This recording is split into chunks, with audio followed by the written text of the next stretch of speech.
Hey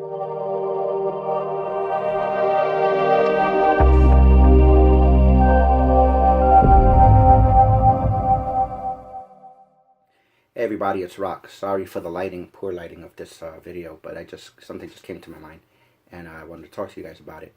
This is something that a lot of people will not want to talk about, or have a tendency not to want to talk about, because they feel it's fake or phony, or that it doesn't exist or whatever. But I want to talk to you today a little bit about the devil. Now, the best trick that the devil ever pulled was making everybody believe he doesn't exist. That's the best trick he ever pulled, and a lot of people want to try to think that he doesn't exist. Something happened to me yesterday. I woke up in a really, really foul mood. Couldn't even place my finger on it why I was so angry. Then I went out to the motor vehicle department and was in there, and the guy and his daughter, she had just passed her driver's test, and they were jumping around so happy. And I got even angrier because of the fact that he was celebrating a triumph of his daughter in getting her driver's license. And that's something that I'm not, unless God creates a total miracle, which if he doesn't, that's between him and my daughter. But if my daughter never miraculously becomes fully normal or fully functional, because my daughter's developmentally delayed, I'm never going to share in that kind of joy with her progress.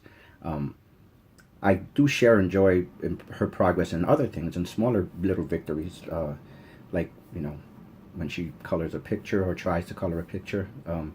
We share in that joy that she even tried. When she helps me put the laundry away or helps me fold the sheets, that's another joy that we share in, because she's helping and she's a productive member of society. But it's just, since I was already in a funky mood and already pissed off, that just seemed to be another dagger in my head and in my heart, seeing that guy enjoying that moment with his daughter, and that's something I'm never going to be able to enjoy with my daughter. The same thing goes with walking your daughter down the aisle, and all kind of crazy stuff that the devil's always trying to put in my mind to keep me in a state of perpetual anger and sadness, when we are instructed to try to live a life of joy and peace and harmony, and just try to find a silver lining in everything. And that can be very hard to do in today's society. Well, anyway, I say all of that to say this. I'm sorry I went off on a tangent. Yesterday when I was driving back from the motor vehicle, a vehicle came up behind me, and I was doing a speed limit. The speed limit was 45. I'm doing 45. It's a two-lane street. A vehicle comes up behind me, and I'm sorry about that. A vehicle comes up behind me and just starts honking, blasting, like laying on the horn. I'm laying on the horn. I'm like, what is going on? Now, there was this double solid line in the middle of the street. It wasn't like there was concrete or nobody else was coming from the other side. If they really wanted to get around me and they were that flustered, they could have just went around and been done with it. But they insisted on staying behind me and laying on the horn and yelling out the window, and I'm like, do I know these people? Like, it was like so absurd that I was like, I was trying to figure out what the heck was going on. I'm like, do I know these people? Do I have a flat tire? Is there something wrong with the car? Is it on fire? Like, trying to figure out why the hell these people are doing that. And so I keep going. We get to the red light. They're still laying on the horn. I'm like, it's a red light, relax. Then that two-lane street opened up into a four-lane street. And so I pulled over and I let them pass. And so they blew past me, yelling and screaming, then got in front of me and kept slamming on their brakes, like wanting me to rear end them. And I'm like, okay, I let you pass. Why are you not just continuing on with your life? And they were flipping me the bird out the window. It was a pickup truck, so they even rolled down the back window so that I could see them. And they were flipping. It was a guy and his wife. The wife was driving. I imagine that their husband and wife could have been brother or sister, whatever. They're flipping me the bird and yelling out the window like lunatics. And I'm like, wow, what is wrong with these people? Now, I say all that again to say this, and I'm sorry this is running long. It's already 4 minutes. The devil knew that I was already in a weakened state. I woke up angry, couldn't place my finger on it. 9 out of 10, I'm pretty sure it was something that he sparked in me just to get me on that road of anger and rage. And then I went to the VMV to try to take care of some business that didn't work out. On top of that, saw the guy with his daughter, made me feel even worse. And then he tried to put the final nail in my coffin by putting those people in my path on the way home. Now, the old Rock would have flipped. Those people, I would have got into it with those people, and the Lord only knows how that would have ended up. Because Florida's a concealed carry permit. Florida's a carry state, and everybody got a gun out here. And Lord only knows how that could have worked out. But I chose it reminded me when the Bible where it says that he says that he's sending us out like sheep among the wolves. Now, I wasn't doing any Christian thing at that moment. In actuality, I was the first thing from being a Christian. I was furious already for my whole day. But it reminded me that the people who do believe in him and the people who are trying or want to try to live a life that's right, not that everybody is able to nail it down and get it together, but if you're even trying to hold it down and be a Christian, the devil is going to act up to try to make you slip up. Now, if I would have been the old Rock yesterday, I would have slipped up and I would have not been able to talk to you from the Blue Room today. I would have been talking to you with an orange jumpsuit from the Lee County Jail. But that's just something that it sparked this video because it made me realize that the devil uses and influences people who do not follow him.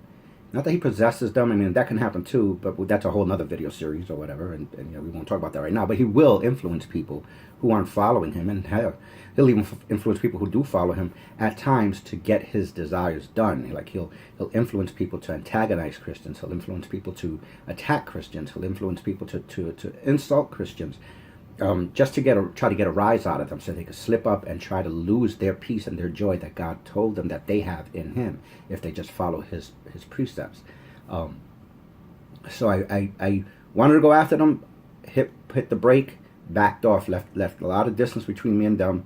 A little angel came in their car and put themselves in between me and the car in front of us. I slowed down even more, let a couple of more cars get in front of me, just to put distance between me and those people who I'm positive were demonically influenced, because there was actually absolutely no reason for them to try to antagonize me like that, because I was doing the speed limit and there was a clear way for them to get around me, but they insisted not to. So I knew it was a demonically influenced attack.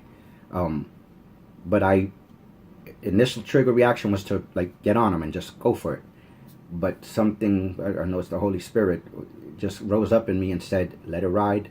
I know right now you feel like everything is against you and you're feeling like the most beat down dog, and this is just one more thing on top of all of that, and you are a loser because you're letting everybody get over on you and you're letting everybody take advantage of you. Like that kind of thought process was going on in my mind, and this is like crazy stuff, because what was the point of all that? There was no real reason for that kind of thought process. That was like what was going on in my mind. But in the middle of all that craziness, the Lord put in my heart to let it ride, because you are like sheep among the wolves, and they're going to attack, but that doesn't mean you have to attack back. So I put distance and breathed and took deep breaths and calmed myself down and let it ride, and that stayed in my mind until today. That happened yesterday, and I decided to talk about this on this video. Remember, people, if you're in, you don't even have to be following God or being a Christian or whatever, man. God loves everybody, even if you believe him or don't believe him. He loves everybody. So he was going to want you to follow his precepts of peace, love, and understanding. And if you go at it toe-to-toe with people who are being demonically influenced to attack you, and you see that attack is coming out of nowhere and you have no reason for that attack to be coming at you, and it's coming at you, 9 out of 10 times is demonically influenced to try to trip you up and get you to end up in the county jail where you live at, or in a worse situation than what you're in at the moment, that you're going through something. Stop and breathe. Take a breath and try to realize where this is coming from. If you're not a believer, take a breath and try to slow yourself down so that you don't make your life worse than what it is at that moment when that thing is going down. If you're a believer, focus on the fact that it might be a demonically influenced attack, and slow yourself down and remind yourself that God's got your back, and he's the one who told you that he was sending you out like a sheep among the wolves. So, imagine the disaster that would be with all the wolves attacking a sheep. But he got your back. So slow it down, take a breath, and try to remember and focus on where it's going at. Anyway, I'm sorry. It's 9 minutes, going to be a 10-minute video. I apologize. Just remember that the devil does exist. Stay focused on the fact that there is an opportunity and a possibility that there's a demonically influenced attack that's coming against you because you're trying to walk the walk of faith. And it could also, even if you're not a believer, it could be a demonically influenced attack to try to trip you up and make you fall and end up in the county jail where you're at, or in a worse off situation in your life than you are going through right now. Anyway, that's just my thought, and I love you guys, and I hope this helps somebody. All right, talk to you soon.